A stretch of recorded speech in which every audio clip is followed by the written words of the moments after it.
want to greet you all in the name of our Lord and Savior, Jesus Christ.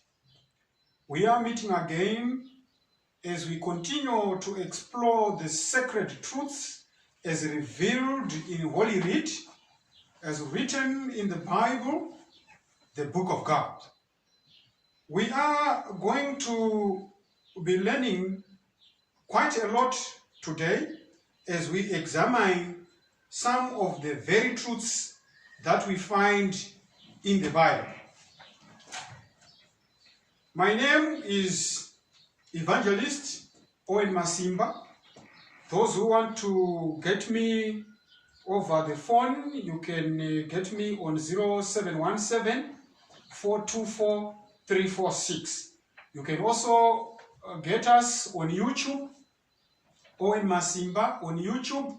We have got various sermons and studies that are on YouTube, so you can hook with us via YouTube as well. We are also in the process of setting up a website so that we can post some articles and literature that we can use to study the Word of God together as we await the soon coming Savior. This morning, brothers and sisters, we have entitled our discussion, "The Law We Don't Need to Obey in the Bible." The law we don't need to obey in the Bible. This is our topic today.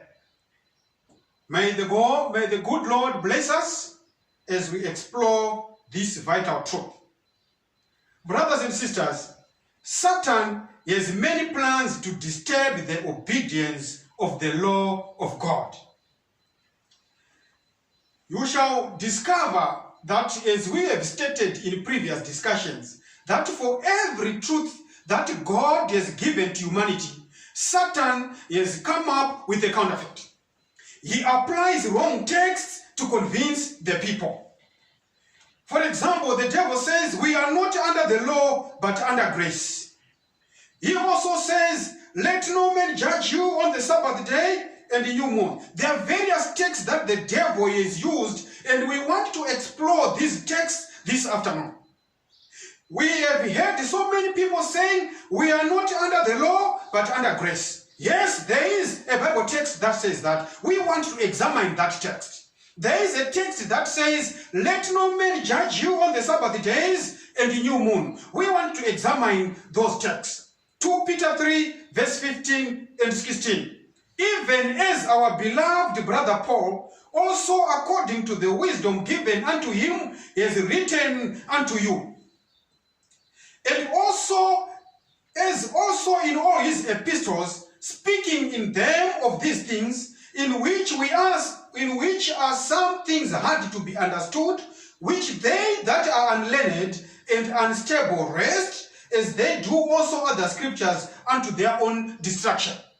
Peter, under the inspiration of the Holy Spirit, he writes in 2 Peter 3, verse 15 and 16, and says, "Our beloved brother Paul, according to the wisdom that was given unto him by God, he has also written unto you in various of his writings some things which are hard to be understood by those who are unlearned.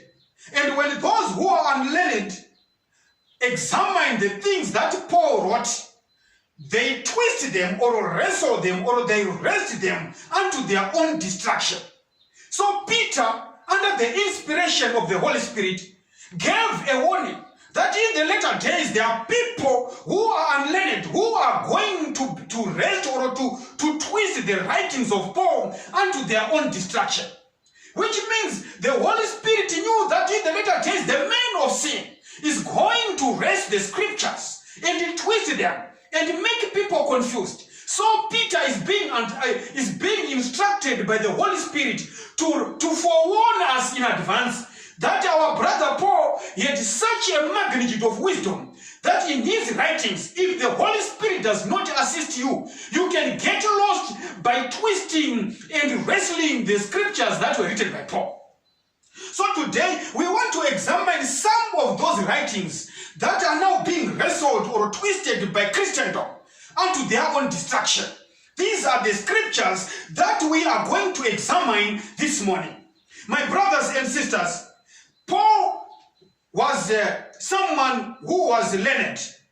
And because he was learned, Peter gives us here a warning that many people are going to wrestle the scriptures unto their own destruction. So this morning, we are going to take all the painstaking efforts to unpack some of the writings that Paul made, which people have gone on to build churches, which people have gone on to build doctrines, which are not biblically based. Why? Because they are simply twisting the scriptures.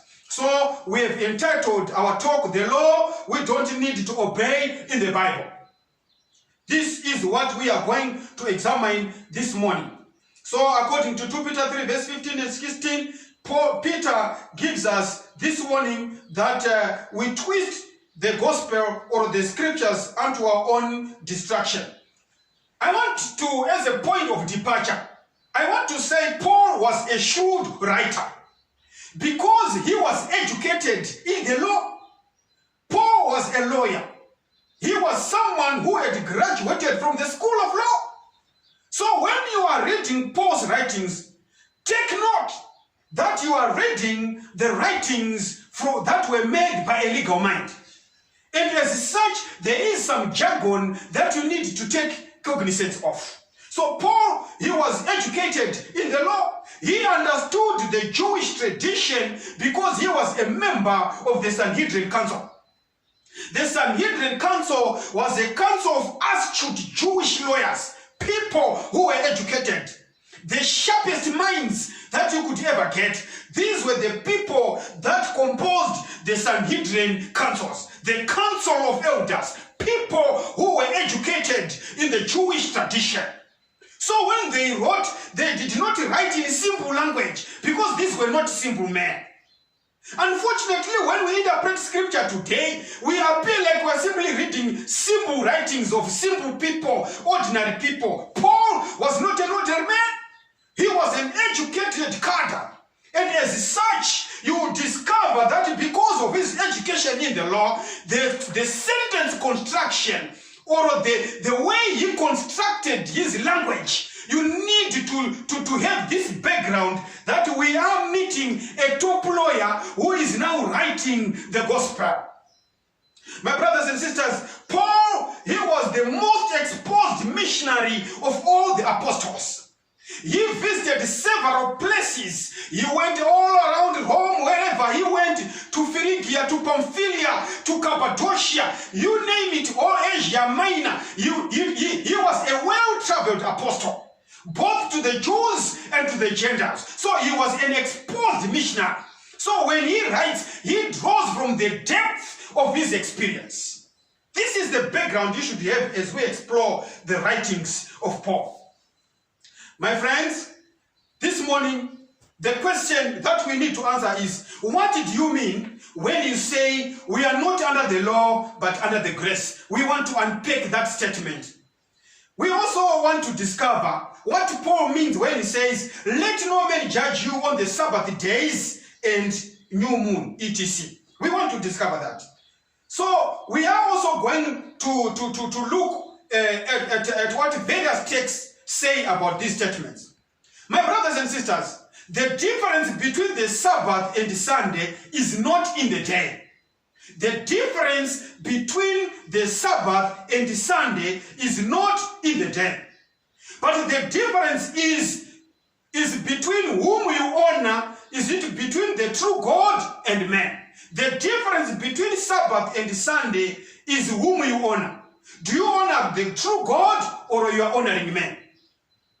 That's the difference between Sabbath and Sunday. It's between what you obey, between truth and error. The difference between Sabbath and Sunday is what you obey, between truth and error. Either the Sabbath is truth or the Sunday is truth.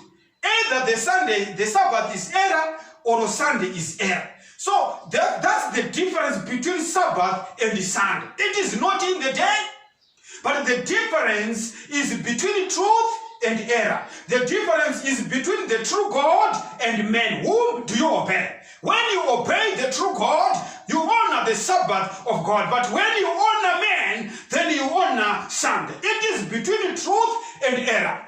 We cannot have two absolute truths. Either one is the truth and the other is error. What do you follow between the Bible and tradition?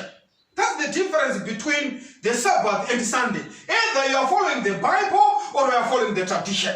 You remember in our previous study, we discovered that you may go from Genesis to Revelation. You will not find even an iota of a verse signifying the transference of worship from Sunday, from Sabbath to Sunday. Not even a single verse. Which means you can only go to the tradition of the fathers. Then that's where you can discover the fathers claiming that they are responsible for the transference of worship from Sabbath to Sunday as a sign of their ecclesiastical authority. It is a sign of the ecclesiastical authority of the fathers, not of God. So today we are going to be exploring some of these texts. We want to come to the very verses the devil uses to confuse churches. That's where we want to come just in a moment. Colossians chapter 2 verse 14.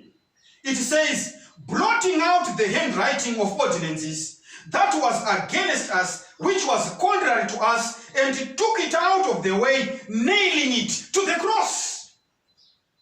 Colossians 2 verse 15 continues and says, and having spoiled principalities and powers, he made a show of them openly, triumphing over them in it. Colossians 2 verse 16 and 17 says, let no man therefore judge you in meat or in drink or in respect of a holiday or of the new moon or of the Sabbath days. It continues, which are a shadow of things to come, but the body is of Christ. That's the first verse which has confused Christendom.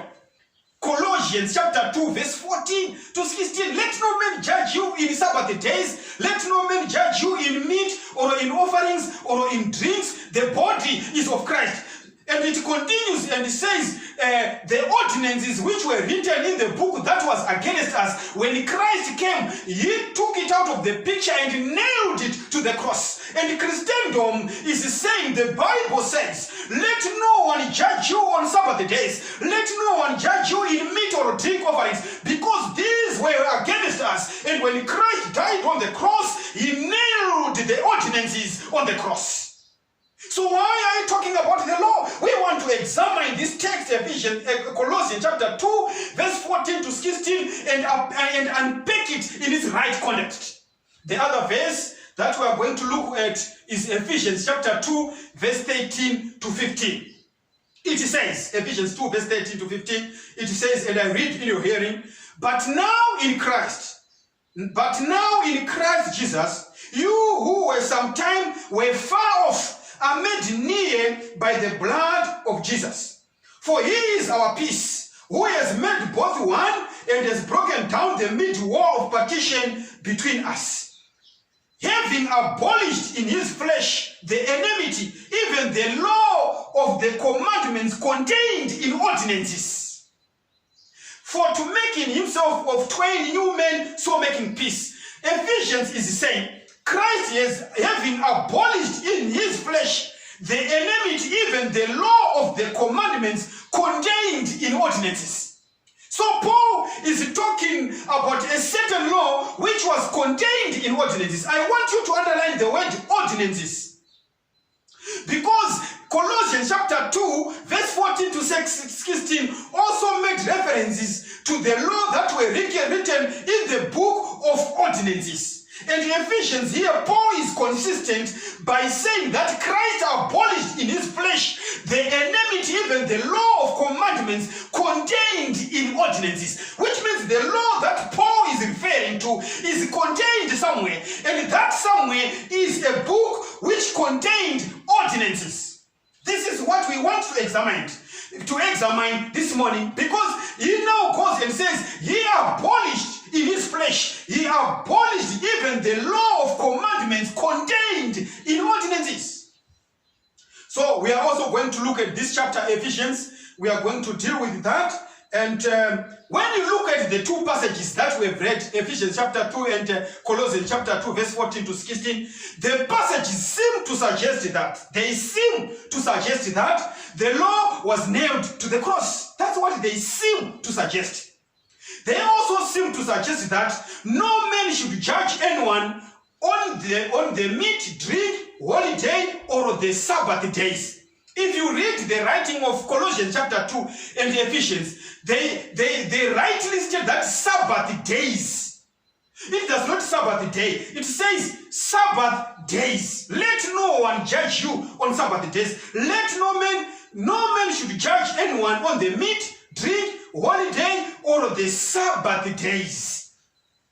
So the passage seems to suggest that these laws were a shadow of things to come. The body is Jesus. That's what we get when we read Colossians 2 and the Ephesians passages that we have read. But we want to take a closer look at these verses. Because when you read from the Bible, you will discover in Matthew 5, verse 17 and 18, it says, "Do not think that I came to destroy the law or the prophets. I did not come to destroy, but to fulfill. For assuredly, I say to you, till heaven and earth pass away, one jot or one tittle will by no means pass from the law till all is fulfilled."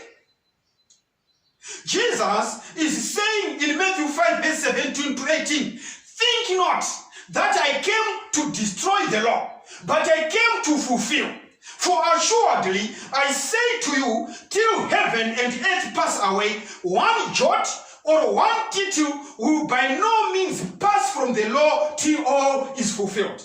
I was talking with my family this morning, and I told them that, do you know that when God says one tittle, he is referring to the way we write a T. Because when you write the letter T, then you put a dot on top of the T. Unfortunately, I was surprised that in our schools these days, they are no longer doing that. They are no longer putting a dot on top of the T. But when we did our grade 1, long back before many of you were born, when we write the T, we will put a dot on top. So when the Bible says not one jot or one tittle, they are referring to that dot on top of a T. To say, if the law of God contains that dot on top of a T or that dot on top of an I, that cannot be removed from the law of God. So Christ was putting an emphasis to say that the law of Jehovah is permanent.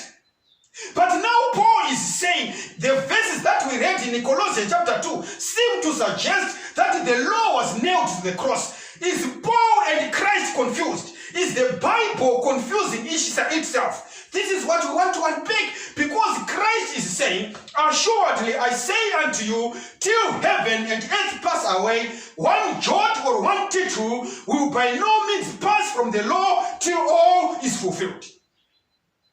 So the law of God is permanent. That's what Christ is saying. But Paul's verses seem to suggest that the law was nailed to the cross. We want to unpick and harmonize and find where there seems to be confusion. Because the Bible is loud and clear that our God does not change. He is the same yesterday, tomorrow, and today. He is the same today, tomorrow, and forever. He does not change. When he says, "My law is perfect," he simply means that. But we need to unpack what this lawyer said, the lawyer Paul. That's what we want to discover this afternoon. When you move on in Romans chapter 7, verse 12, the Bible says, "Wherefore the law is holy, and the commandment holy, and just, and good." The same writer Paul, according to Romans 7, verse 12, under the inspiration of the Holy Spirit, Paul says, "Wherefore the law is holy, and the commandment is holy, and just, and good." This is Paul who is writing, which means he said in Colossians there was a law contained in the ordinances, and this law was against us. And Christ, by dying on the cross, he abolished the enmity in his flesh, and he took away the book or the law of ordinances which was against us. But at the same time, in Romans chapter 7, verse 12, Paul proceeds to say, the law is holy, the commandment is holy, it is just and good. So you find that Paul has got a parallel discussion that he's doing. There is a law which he says is holy. There is a law which he says the commandment was holy. There is a law which he says it is just. There is a law which he says it is good. But at the same time, there is a law which he says was contained in the ordinances. And this law was against us. And this law, by Christ dying on the cross, he nailed it and took it out of the way. So I can see that there are two laws that Paul is talking about. And this is what we want to discover. So remember, our topic is the law that we don't need to obey. We need to discover from the Bible which law, if ever it is there, which we are not supposed to obey. That's our discussion this morning. When you go to James chapter 2, verse 10 and 12, we discover our brother here writing, he says on verse 10, for whosoever shall keep the whole law, and yet offend in one point, he is guilty of all. On verse 12 he says, so speak you, and so do as they that shall be judged by the law of liberty. According to James, he says, if we keep the whole law, and offend in one point, we are guilty of all. Which means if someone is guilty of breaking the Sabbath, he is also guilty of adultery. He is also guilty of murder. He is also guilty of covetousness. Why? Because the Bible says, if you keep the whole law and offend in one point, you are then guilty of all. So you discover that it is very imperative, it is very important that we study this topic so that we are not guilty of what James is saying in James chapter 2. But in verse 11 it says, so speak you, and so do as they that shall be judged by the law of liberty. When you come to judgment, the law is going to be the standard in terms of the judgment. So we are being admonished by James to speak and to do as people who are going to be judged by the law of God. When you go to Romans chapter 3 verse 20, Paul says, for by the law is the knowledge of sin. Paul is saying, if there was no law, then we would not know anything that is called sin. For by the law is the knowledge of sin. What makes you know that you have sinned against God by committing adultery? It is because God says, thou shalt not commit adultery. What makes you know that you should honor your father and mother? It is because the commandment says, honor thy father and mother, for this is the commandment with a promise. So where there is no law, there cannot be sin. If I teach my children that I don't want my children who come into the gate after 6 p.m. in the evening, anytime they came after 6 p.m., they know that they've transgressed the rules of the home. Why? Because there is a rule that is there. So in other words, the law is the knowledge of sin. We know that we have sinned because we have transgressed a law. So to those who say there is no law, definitely there should be no sin. Because the law is the knowledge of sin according to Romans chapter 3 verse 20. This is Paul who is saying it in Romans chapter 3 verse 20. To say I would not know that there is sin if there was no law. But at the same time in Colossians and Ephesians, he told us that there is this law which was contained in the ordinances, which was taken out of their way, and it was then nailed to the cross when Christ died on the cross. We want to discover the mathematics or the jargon that is playing out here in terms of these two laws. This afternoon, when you go to Romans chapter 4, verse 15, it says, where no law is, there is no sin. Where there is no law, there is no sin. So if we want to agree this afternoon that the law was nailed to the cross and there is nothing that is called the law, then according to Romans chapter 4 verse 15, which says where no law is, there is no sin, which means we can then say there is nothing like sin in this world as long as we tend to agree that the law was nailed to the cross.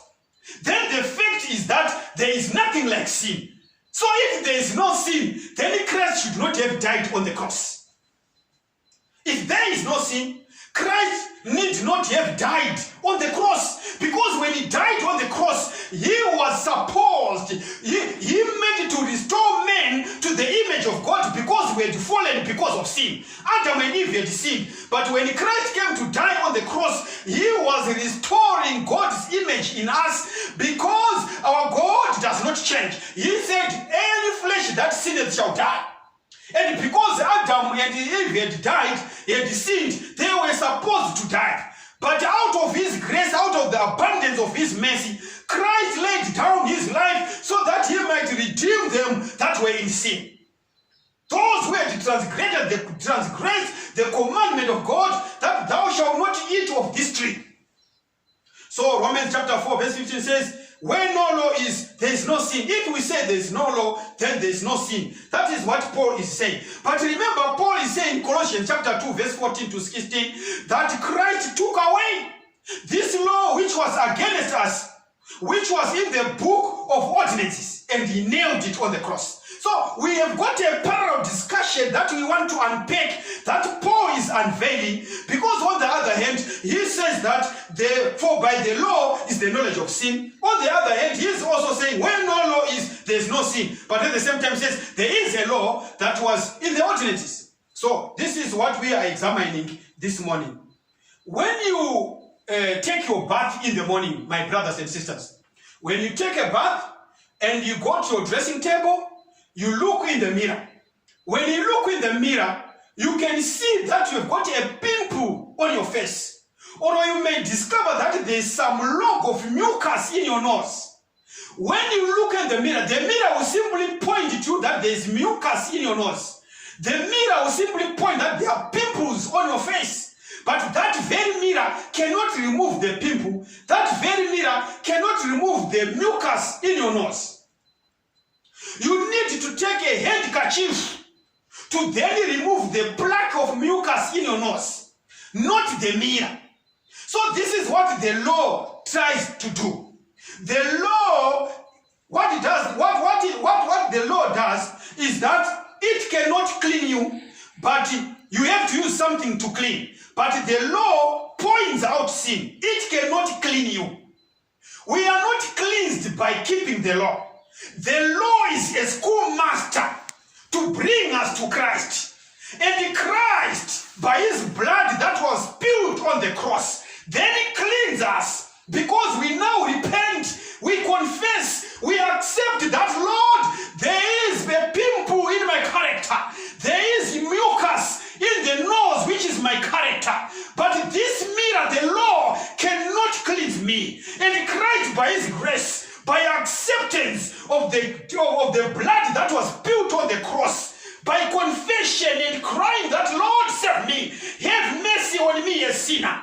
By that very act, we discover that the grace of Christ, the blood, the gift of salvation, the cleansing power that is offered by his blood is then shed to us, and we are cleansed of the stains that we were shown by the schoolmaster. If you go to Galatians chapter 3, verse 24, it says the law was a schoolmaster to bring us to Christ. Which means the law points out sin in us. Where there is no law, there is no sin. Why? Because you don't have that conscience. You don't have that thermostat that then tells you that this is sin. So if someone believes there is no Sabbath day, he does not feel that it is a sin. Why? Because the thermostat is not there.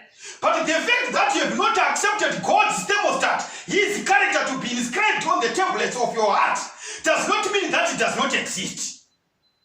So the law points out sin. It cannot cleanse us, but it can show us that this is what Paul is teaching. Only Jesus can cleanse us by his grace.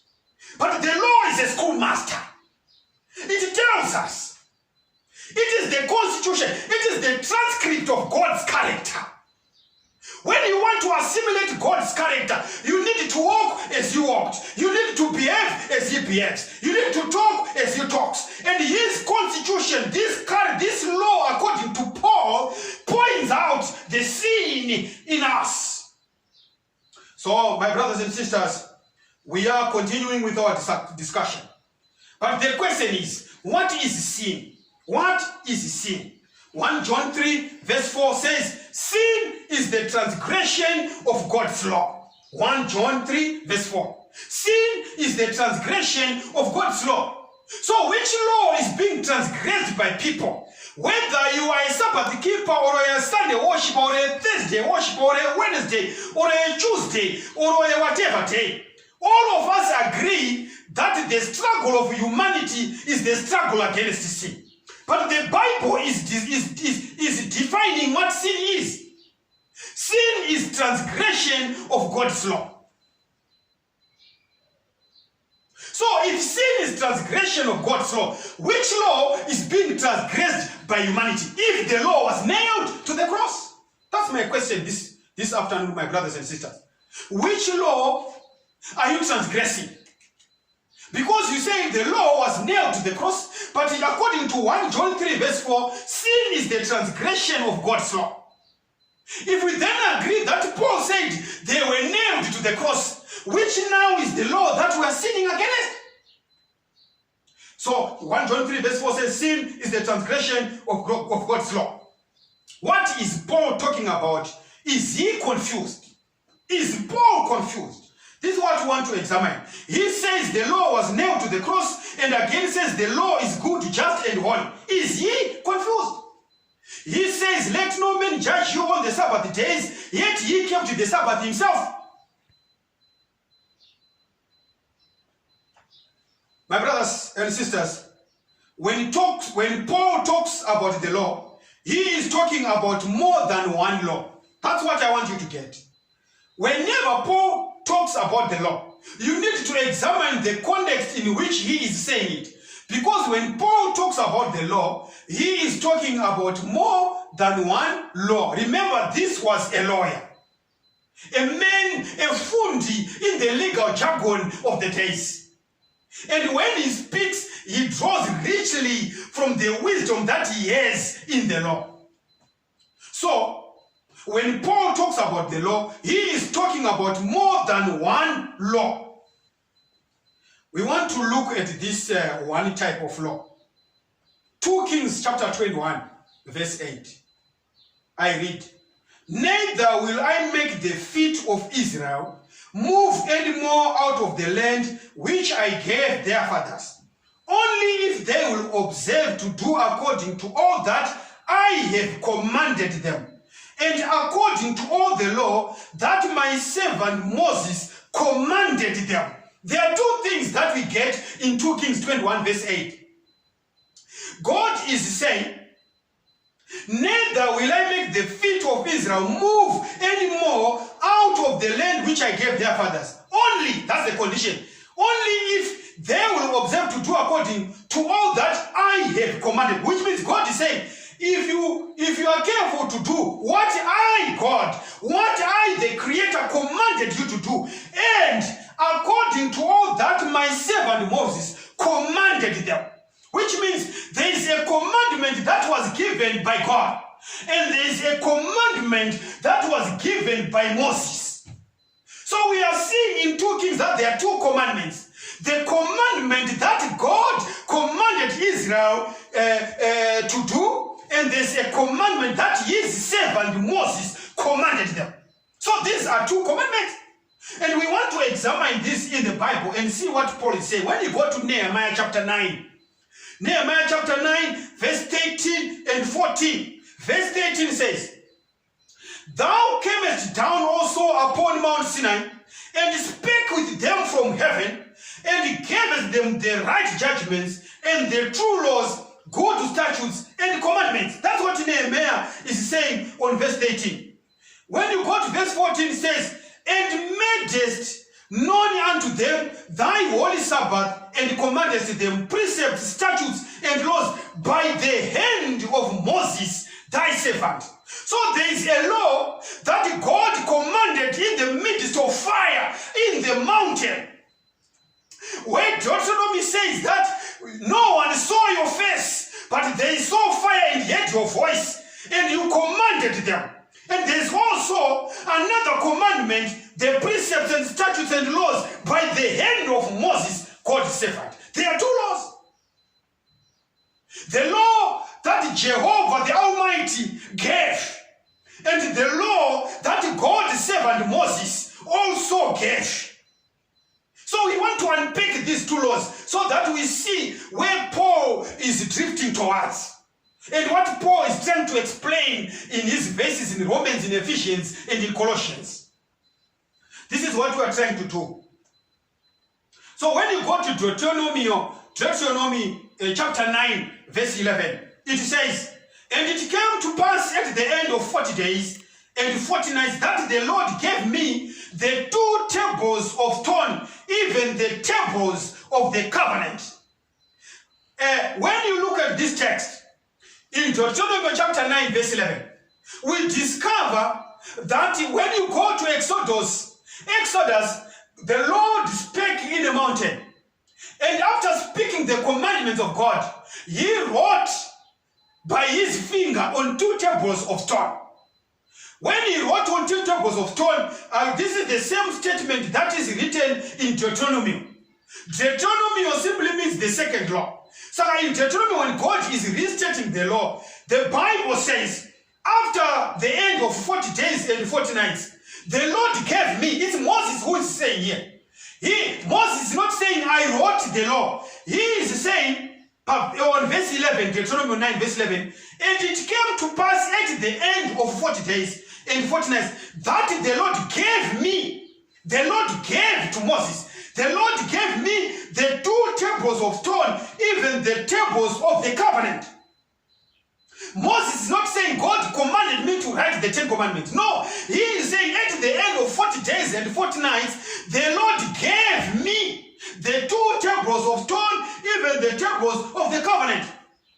Which means God wrote on the tablets of stone, and after writing, he then took the tables of stone where the covenant was written of the 10 commandments, and he gave to Moses. And when Moses was coming up from the mountain, if you read the story very well, down the mountain, the Israelites had built a golden calf. And they said, "We don't know what has befallen Moses in the mountain. So let's build this golden calf so that we can worship him. We don't know what has happened to Moses and his God." So when he came down the mountain, Moses, and he discovered that people had sinned and they had built themselves a golden calf, he threw down the 2 tables and they break. So when the commandments broke down, the Bible says, if you go to Deuteronomy chapter 10, verse 1 to 5, it says, Deuteronomy 10, verse 1 to 5, "At that time the Lord said unto me, Hew thee 2 tables of stone like unto the first, and come back up unto me into the mount, and make thee an ark of wood." It goes, verse 2, and it says that, "And I will write unto the tables the words that were in the first tables, which thou breakest, and thou shalt put them in the ark. And I made an ark of shittim wood, and hewed 2 tables of stone like unto the first, and went up into the mount, having the 2 tables in my hand." It proceeds and says by verse 4, "And he wrote on the tables, according to the first writing, the 10 commandments which the Lord spake unto you in the mount out of the midst of fire in the day of the assembly, and the Lord gave them to me." You find in Deuteronomy chapter 10, in Deuteronomy chapter 9, Moses, when he was coming from the mountain, he saw that the Israelites had created a golden calf, and he was angry, and the tables of stone, they fell down and they break. In Deuteronomy chapter 10, verse 1 to 5, God says, "Go and you again the tablet of stone, and come back into the mount." And Moses says, "I did what God commanded, and I went back into the mount with a fresh tablet of stone." And God himself wrote again the 10 commandments as in the first.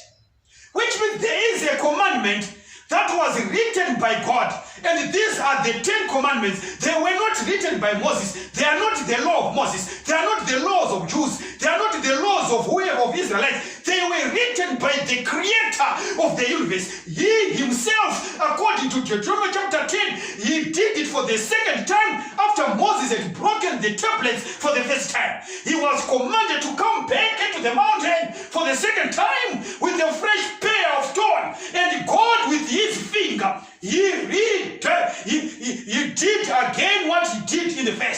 and wrote again on the tables of stone, and gave them to me. If you read Deuteronomy chapter 10, verse 4, he says, after writing, he gave them to me. So Moses was simply receiving a finished work. God did not entrust men to write the 10 commandments because it is a transcript of his own character. When man is allowed to tamper with the things of God, he has a weakness of adding and subtracting. But in this instance, because it was his character, he did not need a mediator, but he himself, the creator of the universe, he then wrote on the tablets of stone. My brothers and sisters, this morning, the law of Jehovah, the 10 commandments, which are a transcript of his character, God did not trust many to write on the tablets of stone, but he wrote them himself by his own finger. Why? Because he does not change, he is permanent. That's why he wrote them on stone. So, when you read, Moses was given again for the second time the tablet of stone, and he came back and gave unto the children of Israel. In verse 5 it says, and I turned myself and came down from the mountain and put the tables in the ark which I had made, and there they be as the Lord commanded me. Because the first one had broken, God then says, go and make an ark of shittim wood. So Moses became a sculptor, a carpenter, and then he made this shittim wood. So when he came back from the mountain with the 2 tablets of stone, written the 10 commandments, he came and placed them in the ark, in this shittim wood ark thing that he had used. He then placed the ark, the 10 commandments inside, to protect them. Peradventure next time he may fall them down, they will be under a shield, protected in the shittim wood.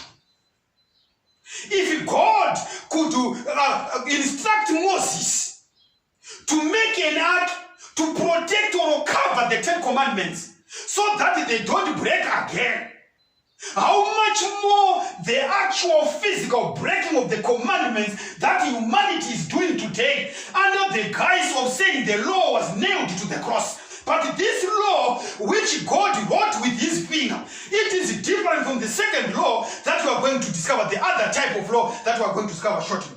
Let me move forward with you. When you go to 1 Kings 8 verse 9, it says, there was nothing in the ark except the 2 tables of stone, which Moses put there at Horeb, when the Lord made a covenant with the children of Israel. When you come to 1 Kings 8 verse 9, we meet Solomon when he was about to dedicate the temple that he built in Jerusalem. Solomon built a magnificent temple to the Lord. And at this instance, they commanded that the ark come so that it is placed in the temple. But the Bible says, when they brought the ark, there was nothing in the ark except the 2 tables of stone, which were written by the finger of God and were given to Moses. And this is what was in the ark, which he is recalling the event that happened at Horeb, when they built the golden calf. So at this instance, we are then told that when they were dedicating Solomon's temple, only 2 tables of stone remained in the ark. We are going to discover as we go, my brothers and sisters, that the 10 commandments, they are very special. The 10 commandments are very special. They were written by the finger of God. We want to examine Exodus chapter 24, verse 4 to 7. I will read in your hearing. It says, and Moses wrote all the words of the Lord, and he rose up early in the morning and built an altar under the hill, and 12 pillars according to the 12 tribes of Israel. I want you to underline the word, and Moses wrote all the words of the Lord, which means the Lord was speaking something, and Moses was writing. And according to Exodus chapter 24, it says, and Moses wrote all the words of the Lord. This is different from what we have just learned moments ago, where we discovered that Moses went with blank tablets of stone to God in the mountain, and God wrote with his finger on the tablets of stone and gave to Moses. But in Exodus chapter 24, we meet another set of laws which says, and Moses wrote. So there's another set of law which was written by the hand of Moses as God was speaking. This is the second segment we are now looking at. So verse 24, Exodus 24 verse 4 says, and Moses wrote all the words of the Lord, and rose up early in the morning, and built an altar under the hill, and 12 pillars according to the 12 tribes of Israel. And he took the book of the law, and read in the audience of the people, and they said, all that the Lord has said, we will do and be obedient. So when Moses wrote, he wrote in a book. After writing in a book, he took the book of the law and he read in the audience of all the people. And all the Israelites said, all what the Lord has said to you and you have written in that book, we will do. The 10 commandments were not written in a book. They were written on tablets of stone. The law of Moses, which God gave to Moses and wrote in a book, they were written in a book, and he went and read in the audience of the people. We have got two laws, friends. The law that was written on tablets of stone, and the law that was written by Moses in a book. They are two laws. The law that was written in the book of law, the law that was written on the tablets of stone. These laws are different. The law that was written on the tablets of stone are the 10 commandments. They were written by the finger of God. And that stone or those tablets were handed over to Moses and placed in the ark. But there is another set of law which was written by the hand of Moses, which was written in a book that expires, a book that perishes, because that law was not supposed to be permanent. But the law of Jehovah was written on tablets of stone, because that signifies that it shall last forever and ever. It's a permanent law. As we continue, my brothers and sisters, we can go to Deuteronomy chapter 31. Deuteronomy 31 verse 9 and verse 24 to 26. I want to read in your hearing. It says, and Moses wrote this law. And Moses wrote this law, underline that statement, and delivered it unto the priests, the sons of Levi, which bear the ark of the covenant of the Lord, and unto all the elders of Israel. Remember, God commanded Moses to use 2 tablets of stone, and at the same time fashion an ark, so that when you come back from the mountain, you place the 2 tables of the stone into the ark. We now move forward to Deuteronomy chapter 31 verse 9. It says, and Moses wrote this law in the book, and delivered it unto the priests, the sons of Levi, which bear the ark. By the way, what was in the ark? They were the 2 tables of the stone, which are the 10 commandments of God. So the sons of Levi, wherever they went, they would walk lifting up the ark. And Moses wrote his law into the book, and he gave to the sons of Levi, which bear the ark of the covenant of the Lord, and unto all the elders of the Israel. So we are told that the 10 commandments were inside the ark, but the book was delivered unto the Levites, which bear the ark. You can see there are 2 laws. There's a law which is inside the ark, and there's a law which has been delivered to the Levites. There are 2 laws. We are discovering as we continue. We want to unpack this mystery. And it came to pass, when Moses had made an end of writing the words of this law in the book, until they were finished. So when you read in Deuteronomy chapter 31, it says, it came to pass, when Moses had made an end of writing the words of this law in the book. So there's a law that was written on the tablet of stone, and the law that was written by Moses in the book. So when he had finished writing this law, until they were finished, the Bible continues in Deuteronomy, says, that Moses commanded the Levites, which bear the ark of the covenant of the Lord, saying, take this book of the law, and put it in the side of the ark of the covenant of the Lord your God, that it may be there for a witness against thee. You get this word? If you are following, you can now check. When you go to Colossians, we had this statement which said, he took away the ordinance which was against us. According to Moses, when you go to Deuteronomy chapter 31, verse 9, verse 24 to 26, it then says, after Moses had finished writing this law in the book, he said to the Levites, which bear the Ark of the Covenant contained the tablets of stone. So these guys who were carrying the tablets of stone, they were then commanded by Moses to take this book, the book which Moses had wrote, the law, the other second law.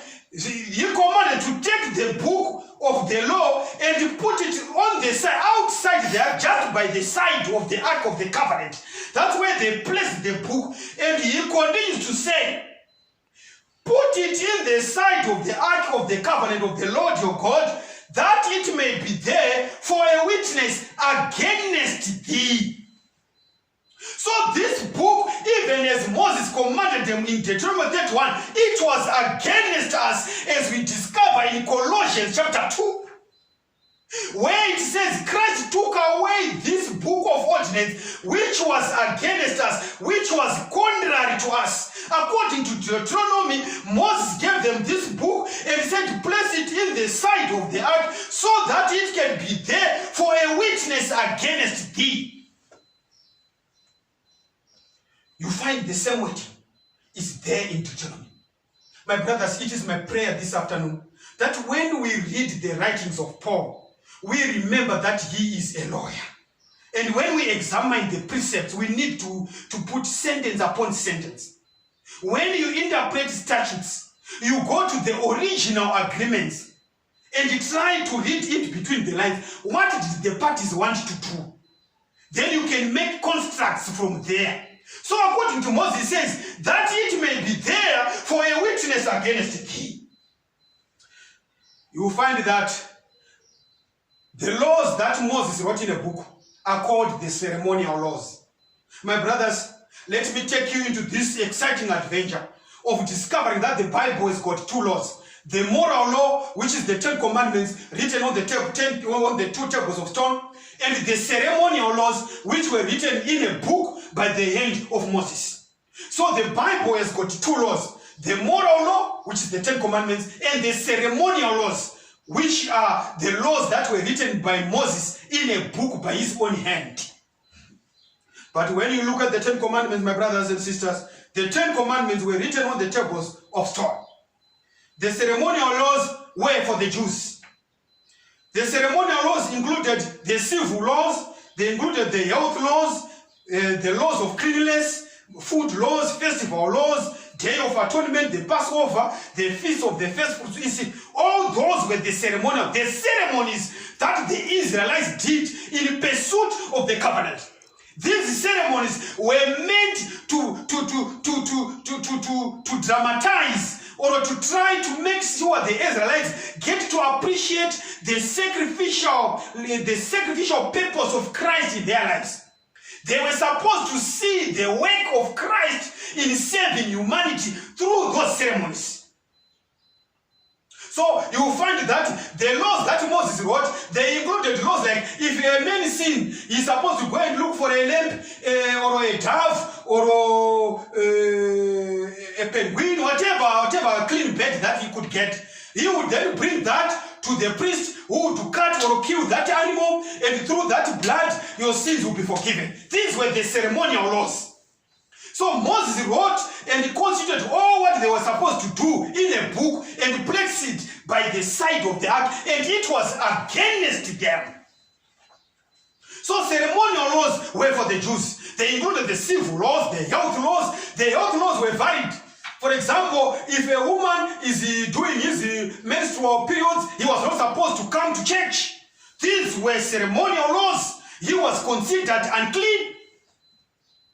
When a woman gives birth to a baby boy, he was supposed to spend 4 weeks without coming to church. If he gives birth to a baby girl, he was supposed to take 6 weeks without coming back to church. These were ceremonial laws. They were the laws of clean cleansing, there were the laws of food, there was the laws of cleanliness, there were festival laws. Certain festivities were supposed to be carried at certain days and certain times. These were the ceremonies, but all these ceremonies, they pointed to the work that Christ would do on behalf of humanity to cleanse us from the stains of sins. So we are discovering that there are two laws, the moral law and the ceremonial law. So all this pointed to Jesus coming and were nailed to the cross. Leviticus 23, verse 5 to 32. It talks of many Sabbath days or annual Sabbaths. So when you go to Leviticus chapter 23, there were festivals that every child of Israel were supposed to observe at certain specific times, dates and times and seasons. And these festivals, they were also called Sabbaths. So these, if you read in Leviticus chapter 23, they came once per year and came on dates and not on days. So these festivals, they came on dates, not on days. The Sabbath of creation, like today we are preaching, it is a Sabbath. The Sabbath of creation, it comes on a day, and the day is the seventh day. It does not come on a date. It comes on a day. And this day of the week is the seventh day. But this Sabbath of the festivals, they come once per year and they came on dates, as we shall discover in Leviticus chapter 23. So when you go to Leviticus chapter 23, you discover Sabbaths which came on dates, not on days. For example, if you go to Leviticus 23, verse 5, you are told of the Passover. The Passover came on the 14th day of the first month. 14th day of the first month, which means whether the 14th day is a Thursday, that became a Sabbath. Whether the 14th day is a Monday, that became a Sabbath. Whether the 14th day is a Friday, that became a Sabbath. Whether the 14th day was a Sunday, that became a Sabbath. So when you talk of the Sabbath days that Paul is referring, he is referring to these Sabbaths that came through the festivals because they came on dates, not on days. So for example, Passover, the 14th day of the first month was a Passover, and that Passover was also a Sabbath. So this is what Paul refers to as Sabbath. Let no man judge you on Sabbath days. He is referring to these other Sabbaths that came with the festivals that were contained in the book of Moses. This is what it is saying here. When you go on, it talks about, if you go to Leviticus 23, verse 6, it says, on the 15th day of the first month, it shall be the feast of the unleavened bread. So the feast of unleavened bread was coming on the 15th day. So that 15th day was also a Sabbath. Whether the 15th day was Monday, it became a Sabbath. Whether it was Tuesday, it became a Sabbath. Whether it's Wednesday, it became a Sabbath. So these Sabbaths, they came on dates, not on days. But the Sabbath of creation does not come on a date. It comes on a day, on the seventh day. That's where it comes. For in 6 days the Lord created, and he rested on the seventh day. But the Sabbaths and the moons and the meat offerings and the days that Paul is referring, these are days that are contained in the ordinances that were written in the book by Moses. And these Sabbaths, they came on dates, not on days. My brothers and sisters, we are unpacking what Paul is saying. When you go to Leviticus chapter 23, verse 27 to 32, it says, on the 10th day of the 7th month, it shall be a day of atonement. So, the day of atonement was also a Sabbath. Whether the day of atonement came on a Thursday, that Thursday became a Sabbath. No one was supposed to do any work or whatever, just like what they do on the Sabbath of creation. So the Bible is also giving us another revelation. That there are two Sabbaths in the Bible. There's the Sabbath of creation, and there are the Sabbaths which were written in the ceremonial laws of Moses. For example, the feast of Passover, which was on the 14th day of the first month, by verse 5, it was a Sabbath. But Passover signified the salvation that we get in Christ, the blood of Christ, like the blood that was put on the doorposts of Israel in Egypt on that day when they escaped, is the same blood when it is appropriated to our lives. When the death comes, we are going to be passed over because we have been covered by the blood of Jesus. So we do not need to do a Passover festival like what they used to do in ancient Israel. Why? Because Christ became our Passover. When anyone receives Christ as his personal Savior, death passes over. Why? Because he is now hidden in Christ. He is now a new creature. So on the Day of Atonement, it was also a Sabbath. So these Sabbaths, they pointed to Jesus who died on the cross. There were also the drink and the meat offering days. The drink and meat offering on the 15th day of the 7th month, on verse 37, Leviticus 23, it was also a drink and meat offering day. It was also a Sabbath. That's what he's saying. The sin offering also came on the 15th day of the first month. And Paul is saying, let no man judge you in sin offering, in drink, or a feast, or a moon days. Why? He is referring to this feast that pointed out to the death and resurrection of Jesus Christ. When Christ came, all was fulfilled. By him being nailed on the cross, this book which was against us was taken out of the way and nailed to the cross. This is the law that we do not need to obey. We do not need to obey this law. The peace offering, Jesus made peace on the cross.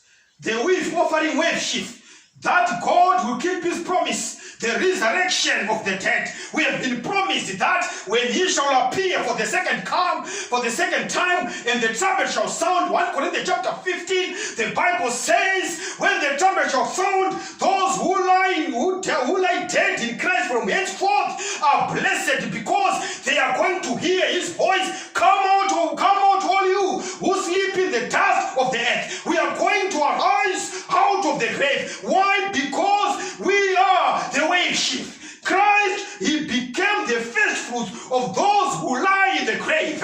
And when the trumpet shall sound, we are all going to arise. We don't need to do this feast anymore, for it has been fulfilled in the death, the resurrection of Jesus Christ.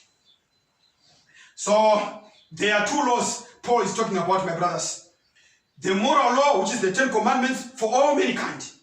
The ceremonial law, which was for all Jews. So there are two laws. The moral law of the 10 Commandments is for all mankind. It is God's transcript of his own character. The ceremonial law is for the Jews. That was nailed. And this was the book that was against us. We don't need to observe that. There are two laws. The moral law and the ceremonial law. So the 10 Commandments are for all people. Jews, whites, Indians, coloreds, blacks, etc. The 10 Commandments are for all mankind. The law that was nailed to the cross is the law that pointed to Jesus Christ, that pointed to the work of Christ. The ceremonies, the feasts, the drink and meat offerings pointed to Jesus, and when he died on the cross, they ended. The 10 Commandments are still in use because they do not point to Christ's coming, but they point to God's character.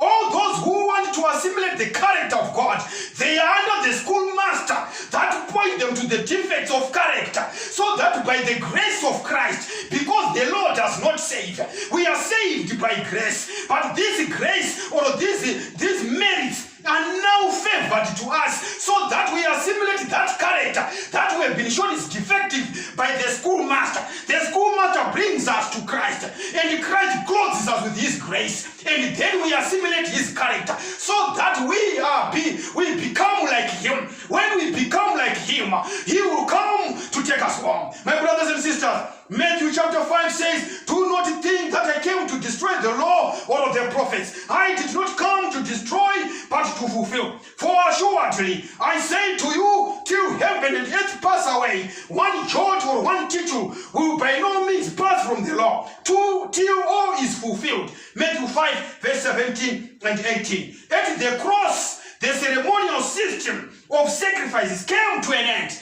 The Bible says, when you go to Matthew chapter 27, verse 51, it says, when Christ died on the cross, The priests were in the sanctuary doing the sacrifices. But as they were holding the lamp, we are told that the lamp escaped and ran away.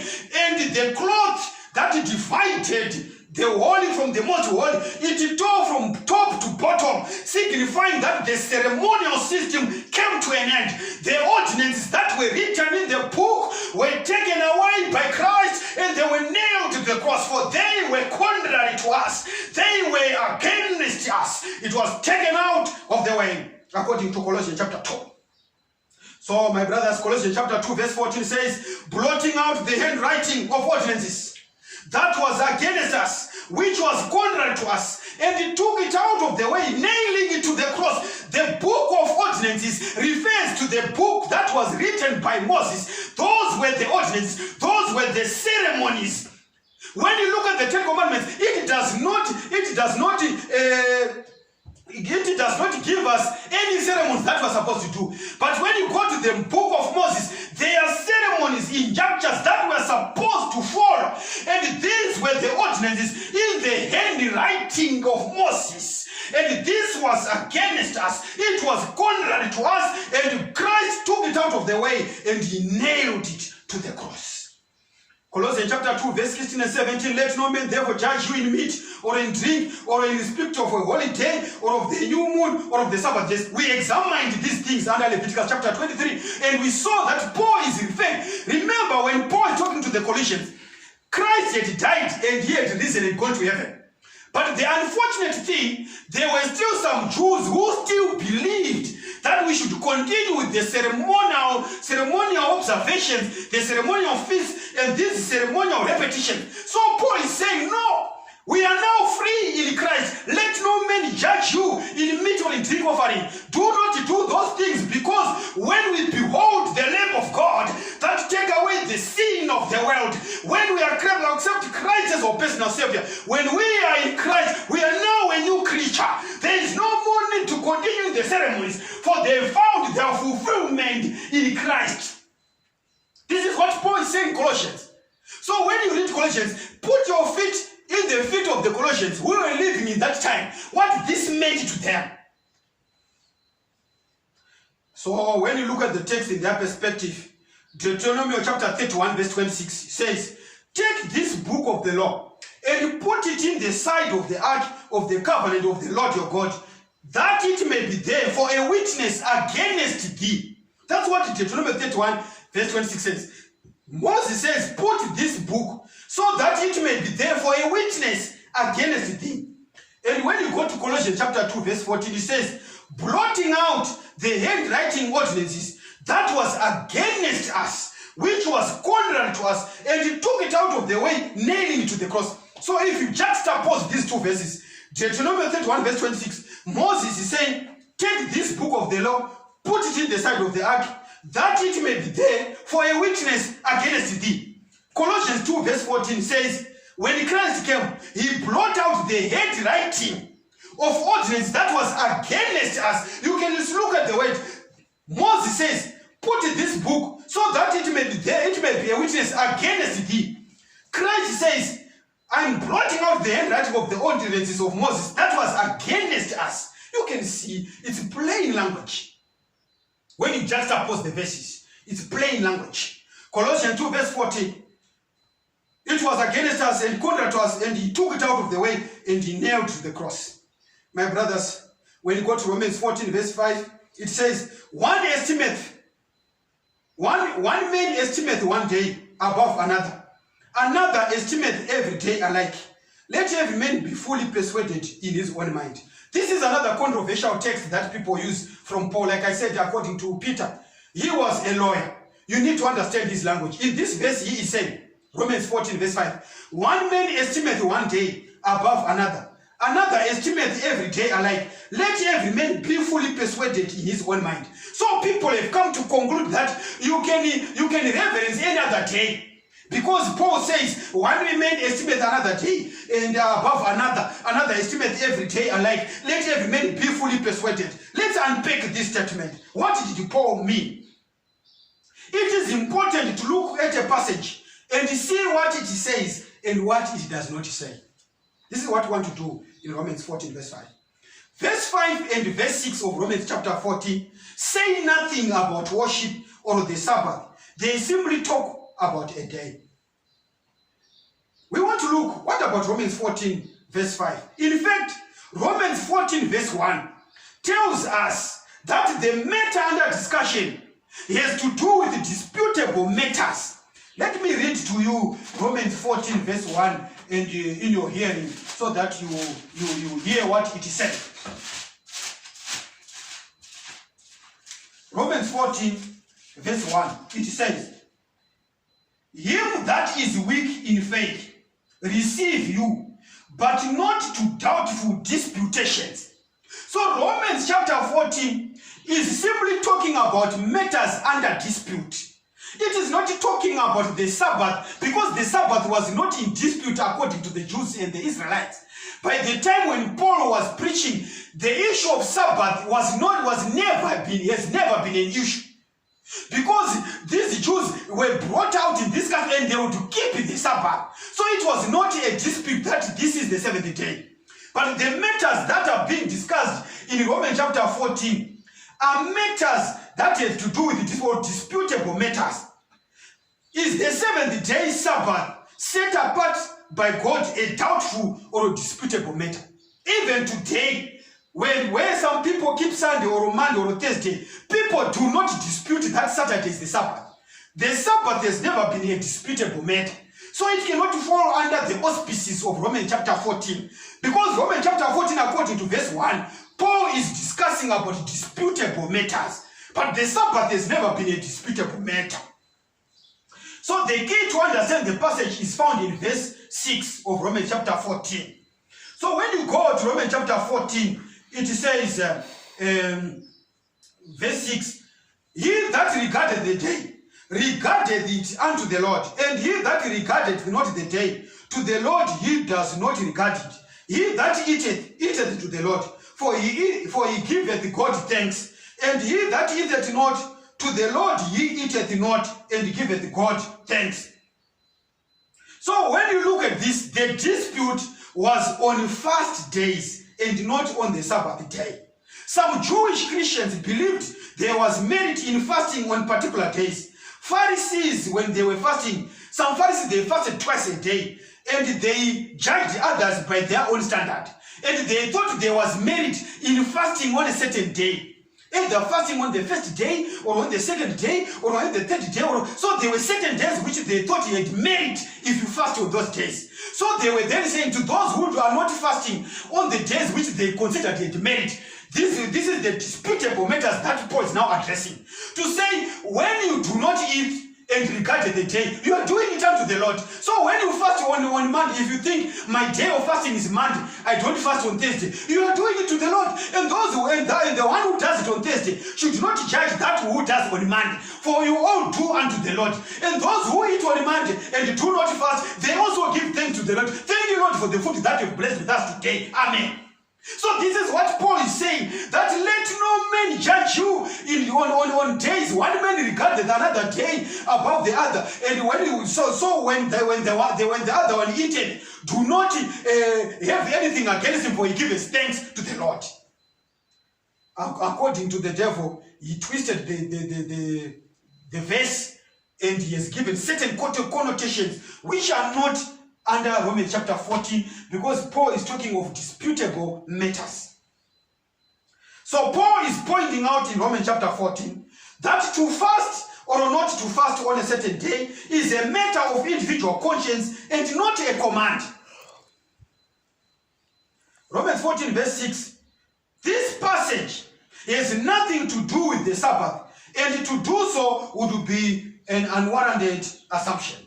Colossians chapter 2 verse 16 and 17, let no man therefore judge you in meat or in drink, or in the respect of a holy day, or of the new moon, or of the Sabbath days, which are a shadow of things to come, but the body is of Christ. The difference between the 10 commandments and the ceremonial laws are very pertinent for us to consider. When you look at the 10 commandments and the ceremonial laws, they have got differences. For example, the 10 commandments, they were written on the tables of stone. Exodus chapter 31, verse 18, by the finger of God. But the ceremonial law, they were written in the book, Exodus 24, verse 4 to 7. The 10 commandments, they were written with the finger of God. Exodus 31, verse 18. The ceremonial laws, they were written in the handwriting of Moses. Deuteronomy 31, verse 24. The 10 commandments, according to Psalms 19, verse 7, the law is perfect. But the ceremonial law, Hebrews 8, verse 9 says, the ceremonial laws made nothing perfect. Romans 7, verse 12, the 10 commandments says the law is holy, the law is just, the law is good. But the ceremonial law, when you go to Hebrews 8, verse 9, it says it had fault. That's why it was abolished. The 10 commandments, they point out sin, Romans 7, verse 7. But the ceremonial law, they were added as a result of sin. The 10 commandments, they are called the royal law, James 2, verse 8. But the ceremonial law is called the law or the law contained in ordinances, Ephesians 2, verse 15. The 10 commandments, the law is spiritual, Romans 7, verse 14. But the ceremonial law says, Hebrews 7, verse 16, the law is carnal. The ceremonial law is considered to be carnal. But the 10 commandments are considered to be spiritual, Romans 7, verse 14. The 10 commandments, James 2, verse 12 says, it judges all men. But the ceremonial laws, Colossians 2, verse 14 to 7 says, it judges no man. Let no man judge you. Colossians 2, verse 14 to 17. The 10 commandments, they were placed inside the ark. Deuteronomy 10, verse 2 to 5. The ceremonial law, they were placed in the side of the ark. Deuteronomy 31, verse 26. The 10 commandments, they were written for all mankind, Mark 2, verse 27. The ceremonial law, they were written for the Jews for their ceremonies. Deuteronomy 31, verse 26. When Jesus died on the cross, the laws contained in ordinances came to an end. That is the law we don't have to obey in the Bible. Let no man judge you on that law. We are not supposed to keep it. It was nailed to the cross. The ceremonial laws, the laws that was made for the Jews, for their purification, which pointed to the coming of Christ, which pointed to the cross. We do not need to obey them. For when Christ is in us, he is the hope of glory. Everything is now fulfilled. The ceremonies of the blood that cleanse us, we are now cleansed by the blood of Christ on the cross. The Passover, Christ became our Passover. The feast of the worship, Christ became our first fruits from the resurrection. We don't need to do those ceremonies. They got their fulfillment in Christ. When he was nailed to the cross, he took this book of ordinances, which was against us, and he nailed it to the cross. We are now free in the blood of Jesus. But the royal law, or the 10 commandments, is the character of God. We are all yearning after the character of God, and the schoolmaster brings us to Christ so that we may be bathed in the grace of Christ and be cleansed from all stain. My brothers and sisters, this is the law we don't have to obey. Whatever ceremonial tendencies that pointed to Jesus ceased to be. My brothers and sisters, when they were at the cross, the ceremonial system of sacrifices came to an end, having abolished in his flesh the enmity that is the law of commandments contained in ordinances, so as to create in himself one human from two, thus making peace. Ephesians 2, verse 15, Colossians 2, verse 16 to 16. Let no man therefore judge you in meat or drink, or in spirit of a holiday, or new moon or Sabbath days. All those ceremonies, they were a shadow of things to come. But the body of Christ, is of Christ. When Christ came, they were taken out of the way. So when Christ cried, it is finished on the cross, this is what he meant. He meant the ceremonial system, the book of ordinances, which was against us, it was finished. That's what he meant. The plan of salvation was ratified. The shedding of blood was over. Passover Sabbaths are over. The moons, the meat offerings are now over. Jesus is the Passover lamb. Meat offering, drink offering, peace offering, sin offering are all over.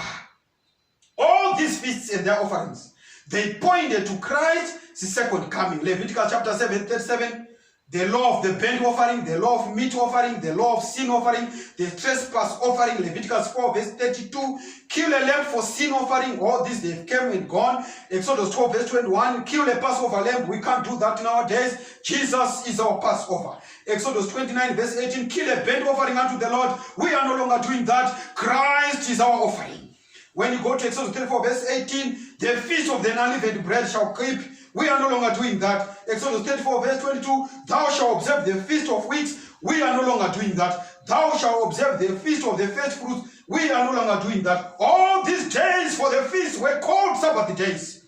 They came on dates and not days. They were a shadow of things to come, but the body is Christ. When Jesus died, they all came to an end on the cross. The weekly Sabbath does not point to Christ's coming, but a reminder that God is the creator.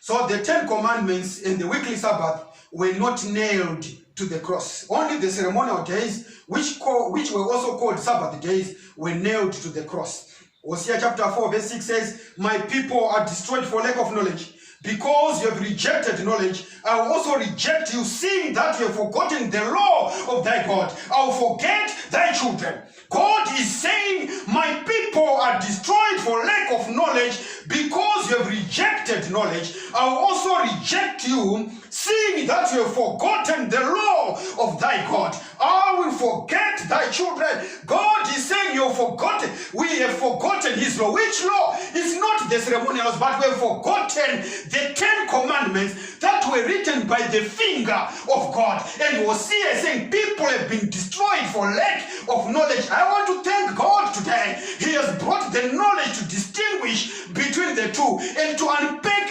Paul's statement so that we cannot be deceived by the devil. Do not think I came to destroy the law. For assuredly I say unto you, till heaven and earth pass away, one jot or one tittle will by no means pass from the law till all is fulfilled. Matthew 5 verse 17 to 18. Revelation 14 verse 12, here is the patience of the saints. Here are they, those who keep the commandments of God and the faith of Jesus. John 14 verse 15, if you love me, keep my commandments. My brothers and sisters, we want to pray this afternoon. Is it your prayer that I want to thank you, Lord, for you have revealed the two laws, the ceremonial law, which was nailed to the cross, and the moral law, the 10 commandments, which were written by the finger of God. And according to Paul, where there is no law, there is no sin. For sin is transgression of the law. He who offends in one law is guilty of all. And today, Lord, I want this schoolmaster so that I may be brought to Christ, and your grace, which is sufficient, may cleanse me from every stain. If it is your prayer, we are now praying. May you lift up your hand so that we can pray. Our Father, who art in heaven, we want to thank you this afternoon for the marvelous and glorious revelation of your word. The devil has spread a lie in all Christendom. All Christians have received this lie placed in a golden cup, so attractive. But today, you have disenfranchised the devil, and you have brought us into the fullness of Christ. This afternoon, as we raise up our hands, Lord, we are pleading for mercy that you may forgive our trespasses. We have desecrated thy statutes. We have desecrated thy laws. We have ignored thy commandments. But according to Hosea, Lord, we are coming back to you that you may forgive us. We are pleading for your eternal mercy, for your grace that you may cover us and cleanse us from every stain. Cleanse us, oh Father, this afternoon as we come to you, that we may know that the 10 commandments that you wrote on 2 tables of stone, they are still binding, for they are the constitution, the foundation of your government, the foundation, the transcript of your character. We want to have a character like yours. May you create in us a new heart. May you write your laws on the flesh tablets of our hearts, so that we may do your bidding as your Holy Spirit guided us, as your grace continue to abound for us. Lord, we repent of our past. We want to accept you as our personal Savior. From now henceforth, may you lead us so that we may lead clean lives. In Jesus' name we pray. Amen.